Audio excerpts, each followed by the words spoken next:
Hello students, क्या हाल आपका। आशा करता हूँ अच्छे होंगे, स्वस्थ होंगे। मैं पंकज कुमार आपका स्वागत करता हूँ मेरे यूट्यूब चैनल मैथ सॉल्यूशन 1। देखिए, जब से आपको थोड़ा सा हिंट मिला है ना कहीं टीसीएस वापस आ रही है।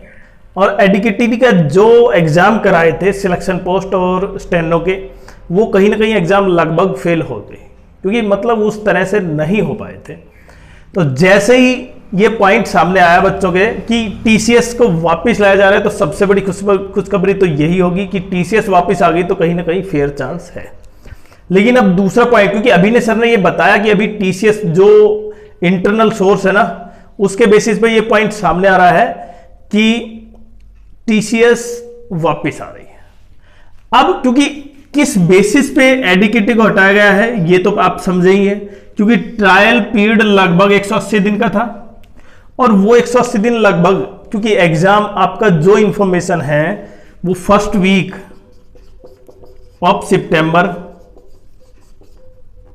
से है, मतलब फर्स्ट वीक ऑफ सितंबर से पहले कहीं ना कहीं एडीकेटी का जो ट्रायल पीरियड है 180 दिन वो कंप्लीट हो गया। अब दूसरा पॉइंट, अब वापस क्या आ जाएगी, टीसीएस आएगी, जितना बताया जा रहा है। देखिए, ऐसा अभी कंफर्म नहीं है कि टीसीएस आ चुकी है, क्योंकि टीसीएस रेलवे का एग्जाम करवा रही है, और रेलवे का एग्जाम इसके बाद कहीं ना कहीं ग्रुप डी और RRB NTPC under graduate level का जो सीबीटी सेकंड है वो भी है। लेकिन उससे पहले अगर टीसीएस एग्जाम करवा देती है तो सबसे बेस्ट है।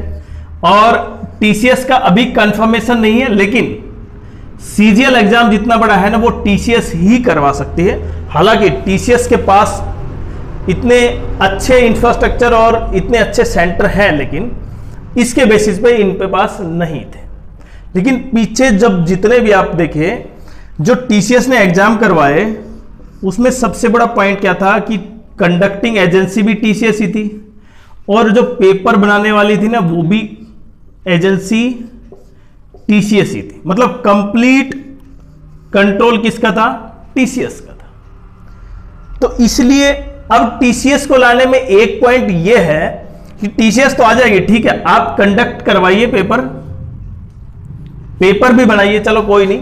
लेकिन जो पूरा जो सिस्टम है ना वो किसके अंडर होना चाहिए, एसएससी के अंडर होना चाहिए।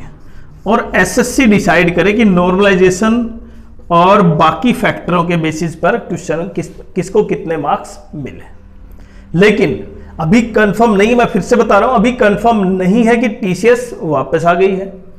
लेकिन आपको भी ये हिंट मिल चुका होगा, क्योंकि अभिनय सर ने बताया था कि टीसीएस लगभग टीसीएस आ रही है। लेकिन टीसीएस आएगी उससे पहले ये चेंज बहुत जरूरी है। और ये चेंज कितने इंपॉर्टेंट है, क्योंकि सबसे बड़ा पॉइंट तो था कि नॉर्मलाइजेशन, और नॉर्मलाइजेशन अभी तक टीसीएस ही करती थी, जबकि टीसीएस एक क्या है, एक प्राइवेट कंडक्टिंग एजेंसी है। जबकि करना चाहिए नॉर्मलाइजेशन किसका, एसएससी को करना चाहिए।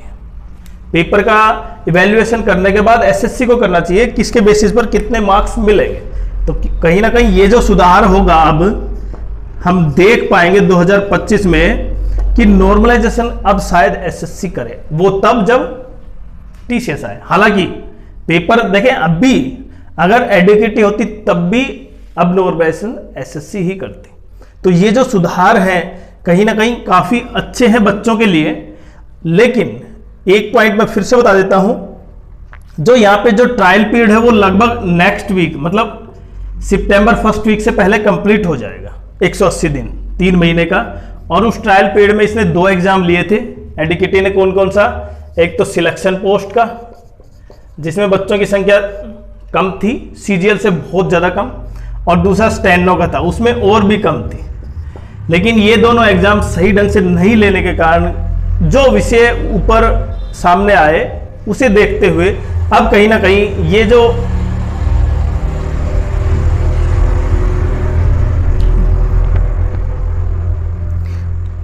उसे देखते हुए कहीं ना कहीं वापस टीसीएस पर जोर दिया जा रहा है। और जिस तरह सर ने कहा कि टीसीएस वापस आइए, तो उसमें ये सुधार के साथ अगर टीसीएस आ जाती है तो सीजीएल एग्जाम बिल्कुल फेयर और बिल्कुल अकाउंटेबिलिटी के साथ होगा।